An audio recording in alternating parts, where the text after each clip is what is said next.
काला साया। यूं तो बनारस घाट अपनी खूबसूरती के लिए बहुत प्रचलित है, पर घाट के किनारे कई राज लिए बैठे हैं। ये कहानी शुरू होती है बनारस के घाट के पास बने ममता निवास से, जहां प्रिया लाल जोड़े में ममता के घर उसकी बहू बनकर आती है। आओ आओ बहू, घर को अपने पैरों से पवित्र करो। ममता घर की दहलीज पार कर ही रही होती है कि अचानक एक बहुत गंदी सी बास पूरे घर में फैल जाती है।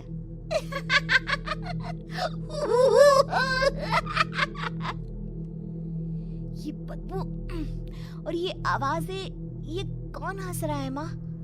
अब ये पड़ोसी ना हमारे थोड़े अलग से है। कहाँ हम शाकाहारी और ये मांस मच्छी खाने वाले। छोड़, तू ध्यान मत दे और गृह प्रवेश कर। और हाँ बहू, अपनी सास की एक बात हमेशा याद रखना, इन पड़ोसियों से तो कभी बात नहीं करेगी। अच्छे लोग नहीं है ये। अपनी सास की ये बात मानेगी ना बेटा? हाँ माँ, जो आपकी मर्जी, मैं उनसे बात नहीं करूंगी। अगले दिन प्रिया अपनी पहली रसोई बनाने रसोई घर में जाती है। ये छोकी बात तो नाक में जा रही है। एक काम करती हूँ, खिड़की खोल देती हूँ। प्रिया खिड़की खोलने जाती है। इतने जाले, लगता है इस खिड़की को कभी खोला ही नहीं गया। पर ऐसा क्यों? ओह, नॉन वेज की स्मेल आती होगी ना। 2 मिनट के लिए खोल लेती हूँ, फिर बंद कर दूंगी। प्रिया खिड़की खोलती है। खिड़की खोलते ही उसकी नजर सामने वाले घर की खिड़की पर पड़ती है, जहाँ एक लड़की खड़ी होती है। हाथों में मेहंदी, लाल रंग की साड़ी, बिल्कुल सजी धजी, मानो प्रिया की तरह ही वो भी नई नवेली बहू हो। वो प्रिया को देखकर मुस्कुराती है। हे भगवान, माँ ने तो इनसे बात करने को मना किया था। प्रिया फौरन ही खिड़की बंद कर देती है और तवे पर चढ़े रोटी की ओर देखने लगती है, पर वहाँ रोटी न होकर मछली पड़ी होती है। ये क्या? पहली ही रसोई में इतनी बड़ी गलती। हे भगवान, अब मैं क्या करूं?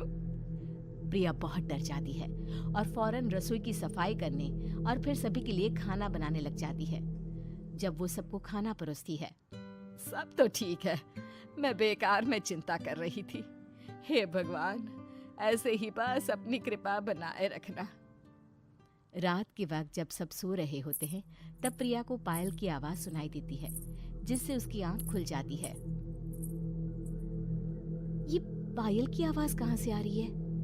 प्रिया उठकर उस आवाज के पीछे छत की सीढ़ियों तक जाती है। तभी उसे बच्चे के रोने की आवाज आती है। प्रिया छत पर जाती है तो क्या देखती है? वही लाल साड़ी वाली लड़की अपनी गोद में एक नवजात बच्चे को घुमा घुमा कर सुला रही है। तभी प्रिया की नजर उसके पेट पर पड़ती है। ओह गॉड, ये तो प्रेग्नेंट भी है। सुनिए, बच्चा सो नहीं रहा है क्या? मैं कुछ मदद करूं? नहीं नहीं, आपके घर वालों को अच्छा नहीं लगेगा, मैं संभाल लूंगी। स्नेहा की गोद से बच्चा हाथ मारकर प्रिया की गोद में आने को छटपटाने लगता है। दोनों घर अगल बगल में बने होने के कारण प्रिया उस बच्चे को गोद में ले लेती है। प्रिया के पास आते ही वो सो जाता है। बच्चे का वो स्पर्श रात भर प्रिया भूल नहीं पाती और अगली सुबह वो छत पर कपड़े सुखा रही होती है। तभी उसे एक औरत इशारा करके बुलाती है। स्नेहा कह रही थी बाबू तुम्हारी गोद में आते ही सो गया। मैं गौरी, स्नेहा की माँ हूँ। बहू, घर आना, बाबू को खिला भी लेना। शाम को जब घर पर कोई नहीं रहता, बच्चे से मिलने के लिए प्रिया छिपकर अपनी पड़ोसन के घर चली जाती है और कुछ देर बच्चे को खिलाकर वापस लौट आती है। इसके कुछ दिन बाद ही प्रिया को पता चलता है कि वो माँ बनने वाली है। ममता की खुशी का ठिकाना नहीं रहता।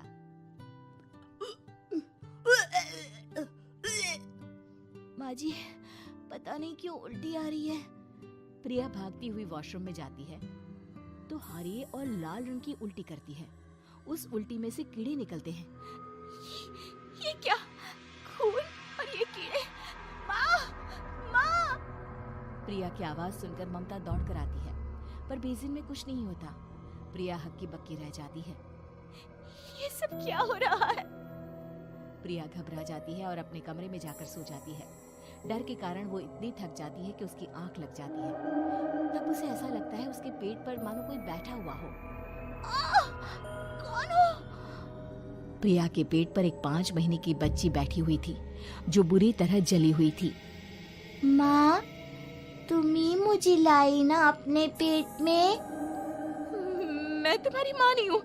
कौन हो तुम?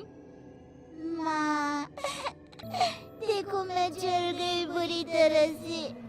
6 महीने पेट में रहने को भी मुझे नहीं मिला। सहला दो ना माँ। बचाओ, बचाओ, माँ! ममता दौड़कर कमरे में आती है। प्रिया की बातें सुनकर वो सब समझ जाती है।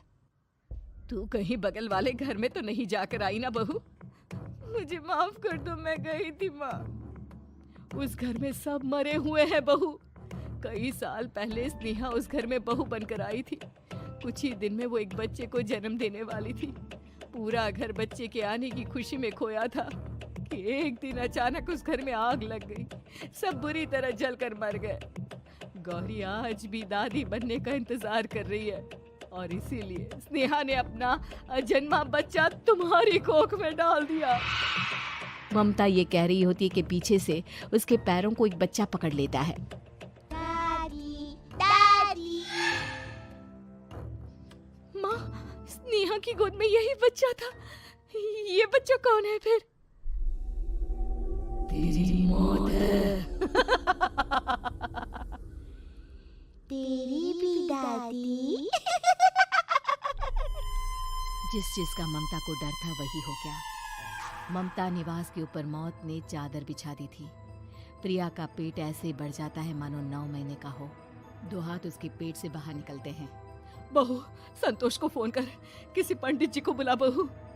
प्रिया का पति भागता हुआ घर आता है। ये तो होना ही था माँ। तेरा पाप तेरे सामने आ गया तो तू सह नहीं पा रही है। स्नेहा घर में आग लगी नहीं थी, माँ ने लगाई थी, प्रॉपर्टी की लालच में।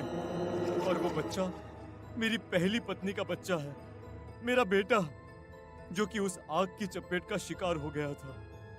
मैंने तुमसे ये सब माँ के कहने पर छुपाया था। मुझे माफ कर दो प्रिया।